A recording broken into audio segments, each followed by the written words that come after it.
Assalamu alaikum wa rahmatullah wa barakatuh. Donc nous sommes toujours dans l'unité numéro 1 et aujourd'hui nous allons découvrir ensemble un cas pratique, un cas dont beaucoup de personnes peuvent s'y retrouver, que tu sois converti ou peut-être que tu viens juste de comprendre le jugement de riba.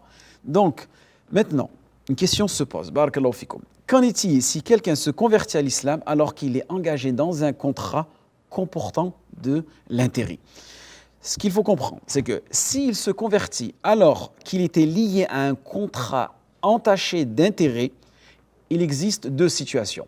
Parfait? Donc la première situation, c'est si celui qui reçoit le supplément, c'est-à-dire qu'il est le consommateur de l'intérêt, alors dès qu'il s'est converti, il s'abstient de prendre quoi que ce soit de plus que son capital initial, comme Allah subhanahu wa ta'ala nous a dit dans le Coran. Si vous vous repentez, d'accord, vous revenez vers Allah subhanahu wa ta'ala, vous repentez sincèrement de cette transaction-là, vous récupérez vos capitaux, walillahi alhamd. Ainsi, vous ne lésez personne et personne ne vous lèse. D'accord? Donc ça, c'est le premier cas de situation. Deuxième cas de situation, si celui qui doit donner en surplus, d'accord? Donc là, c'est toi qui dois donner en surplus, c'est toi qui dois payer de la riba, c'est toi qui dois payer de l'intérêt. Alors là, il y a deux situations à comprendre. La première situation, c'est que si cette personne-là, elle peut résilier le contrat et ne plus être liée par ce contrat-là, alors elle doit le faire. D'accord? Elle doit absolument le faire. Et si cela, bien sûr, n'est pas trop préjudiciable pour lui. D'accord? Car n'oublie pas que notre religion, elle est consentante vers une personne qui pourrait se retrouver dans une situation très très nuisible. D'accord? Mais cela, bien sûr, est à déterminer selon sa situation. Donc c'est pour ça qu'il dit si cela ne lui est pas trop préjudiciable. Ensuite, cette même personne de catégorie peut se retrouver dans une deuxième situation.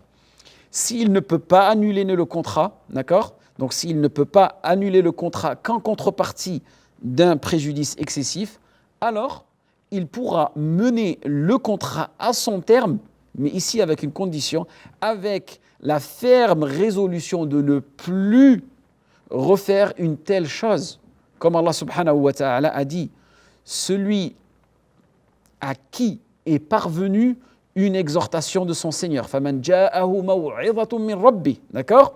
L'informant de l'interdiction de l'intérêt et qui en conséquence cesse, d'accord, la pratique du riba, فَانْتَهَى فَلَهُ مَا سَلَفَ وَأَمْرُهُ إِلَى اللَّهِ. D'accord? Et que cette personne-là, elle cesse la pratique du riba, n'est pas reprochable pour ce qui a eu en lieu auparavant, walillahi alhamd. C'est-à-dire qu'il peut conserver ce qu'il a reçu de la riba avant de connaître son interdiction. Et son cas relève d'Allah subhanahu wa ta'ala. Mais ceux qui récidivent, regardez ici, mais ceux qui récidivent, ceux-là seront les gens du feu où ils demeureront éternellement. فَأُولَٰئِكَ أَصْحَابُ النَّارِ هُمْ فِيهَا خَالِدُونَ. Vous vous rendez compte? Éternellement.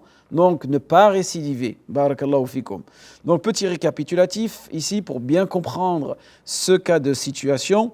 C'est, par exemple, si c'est toi le créancier et qui va recevoir le supplément, c'est-à-dire tu es le consommateur de l'intérêt, si c'est oui, tu es dans cette situation-là, tu ne dois reprendre que ton capital, sans le supplément. D'accord? En revanche, si c'est toi qui dois donner l'intérêt, d'accord, peux-tu résilier le contrat sans devoir supporter un grand préjudice?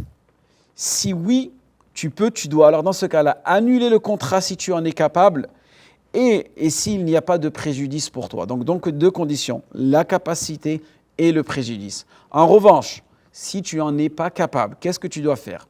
Si tu ne peux ni résilier le contrat, ou sinon, ou bien la résiliation entraînera pour toi un grand préjudice, alors, dans ce cas-là, tu mènes le contrat à son terme, d'accord, tout en prenant la ferme décision